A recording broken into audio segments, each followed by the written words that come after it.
Assalamualaikum warahmatullahi wabarakatuh. Saya Brian Satriawan Rizky, mahasiswa UIN Sunan Ampel Surabaya, Fakultas Usuluddin dan Filsafat, Prodi Akidah dan Filsafat Islam. Dalam video ini, saya akan membahas tentang yang ada hubungannya dengan dunia tasawuf. Tepatnya membahas salah satu tarekat yang muncul di India pada abad ke-15, yakni tarekat Syatariyah. Sebelum itu, sedikit kembali ke belakang untuk mengetahui apa itu sebenarnya tarekat.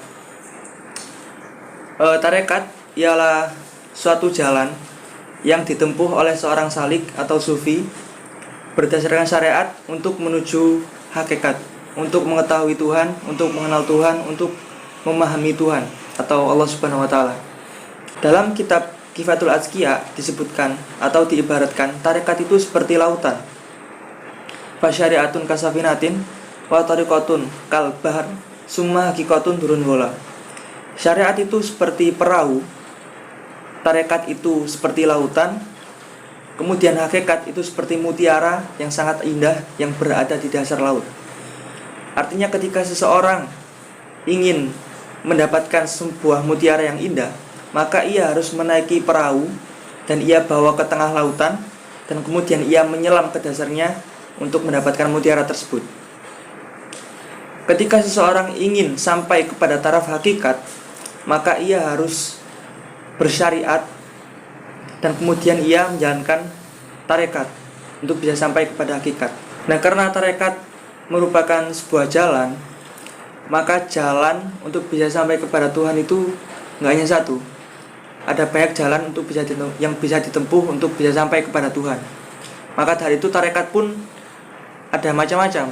Ada tarekat Syadziliyah, tarekat Siddiqiyah, Naqsabandiyah, Qadiriyah, dan sebagainya. Termasuk salah satunya tarekat Syatariyah. Nah, tarekat yang dimaksud dalam hal ini ialah suatu golongan atau suatu kelompok yang terdiri dari syekh atau mursyid atau guru dan juga murid atau pengikut, dan mereka menjalankan ajaran-ajaran tarekat atau bentuk zikir-zikir tertentu. Oke, kembali ke tarekat Syatariyah. Seperti apa ajaran-ajarannya, bagaimana perkembangan dan sejarah kemunculannya, lebih lanjut akan dijelaskan seperti berikut. Tarekat Syatariyah pertama kali muncul di India pada sekitar abad ke-15 Masehi. Nama Syatariyah sendiri dinisbatkan kepada tokoh yang mempopulerkan dan berjasa mengembangkannya, yakni Abdullah Asy-Syatari.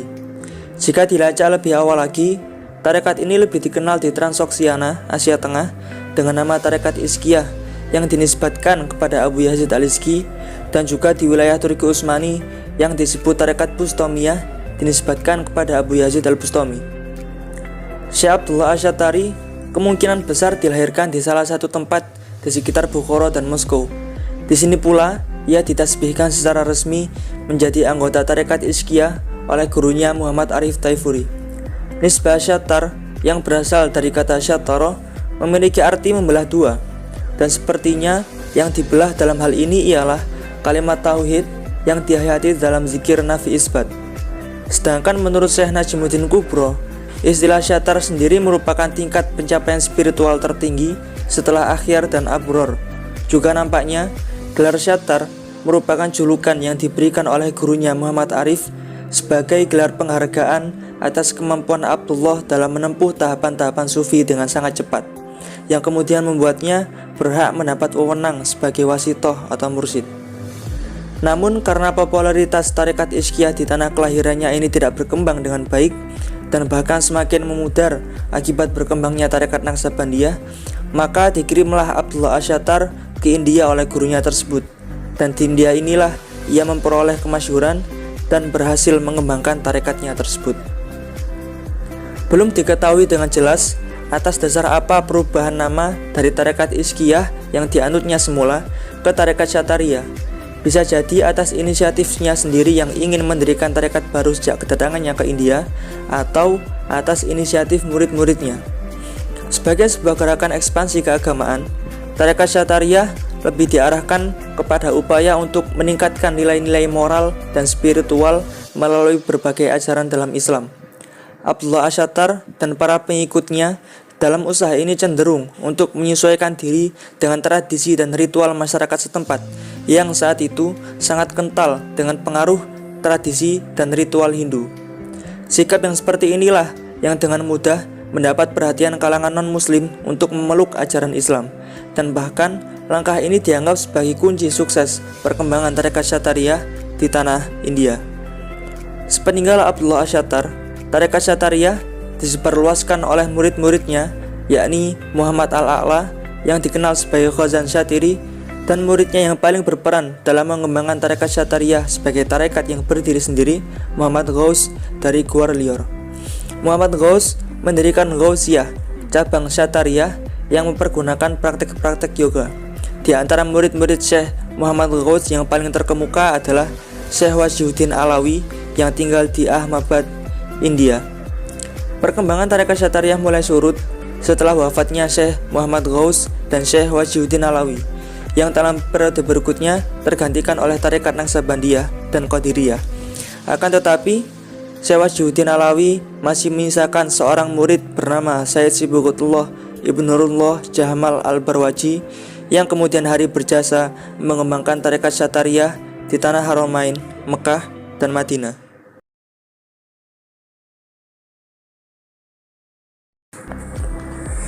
Di bawah lindungan penguasa setempat, Sayyid Sibghatullah sempat mengajarkan doktrin tarekat Syatariyah di tanah kelahirannya, sebelum kemudian ia mengadakan perjalanan ke Mekah untuk menunaikan ibadah haji.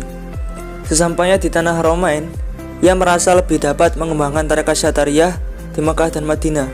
Terbukti, setelah selesai menunaikan ibadah haji, ia memutuskan untuk tinggal di Madinah dan membangun sebuah rumah dan ribat. Karir keilmuan Sayyid Sibghatullah di Haramain terus bersinar.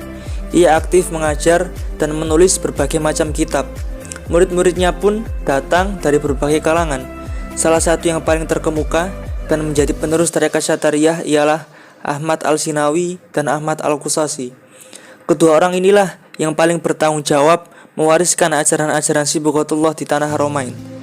Setelah Al-Sinawi wafat, tanggung jawab atas penyebaran ajaran tarekat Syatariyah di Haramain benar-benar diambil alih oleh Al-Qusasi. Al-Qusasi juga dianggap sebagai tokoh yang paling utama dalam transmisi ajaran tarekat Syatariyah ke berbagai penjuru dunia, termasuk salah satunya ke wilayah Indonesia. Dan salah satu muridnya yang berasal dari Indonesia ialah Abdur Rauf bin Ali Al-Jawi. Tarekat Syatariyah dibawa dan dikembangkan ke Indonesia oleh Syekh Abdur Rauf bin Ali Al-Jawi, seorang ulama yang berasal dari Singkel, Aceh. Ketika ia melaksanakan ibadah haji ke Mekah, ia menggunakan kesempatan tersebut untuk menuntut ilmu seluas-luasnya, seperti tafsir, hadis, fikih, kalam, dan terutama di bidang tasawuf dan tarekat. Ia menetap di Haramain selama 19 tahun. Ia belajar dari berbagai pengetahuan keagamaan tersebut pada tidak kurang dari 15 orang guru, 27 ulama terkenal, dan 15 tokoh mistik kenamaan. Setelah mendapat banyak ilmu dari gurunya, Syekh Ahmad Al-Qusasi, kemudian ia kembali ke Singkel, Aceh dan menyebarkan tarekat Syatariyah. Karismanya tidak hanya menarik bagi masyarakat Aceh saja, tetapi juga bagi masyarakat muslim di wilayah lainnya. Hal ini terbukti dari banyaknya para murid yang datang ke Aceh untuk belajar pengetahuan keislaman kepadanya. Di antara murid-murid Abdur Rauf yang paling terkemuka ialah Syekh Burhanuddin dari Ulukan, Pariaman, Sumatera Barat, dan Syekh Abdul Muhyi dari Pamijahan, Tasikmalaya, Jawa Barat. Dari kedua murid inilah yang kemudian berhasil melanjutkan dan mengembangkan silsilah tarekat Syatariyah dan menjadi tokoh sentral di wilayahnya masing-masing. Syekh Burhanuddin menjadi khalifah utama bagi semua khalifah tarekat Syatariyah di wilayah Sumatera Barat, sedangkan Syekh Abdul Muhyi menjadi salah satu mata rantai utama bagi terhubungnya silsilah tarekat Syatariyah di wilayah Jawa Barat khususnya dan di Jawa pada umumnya.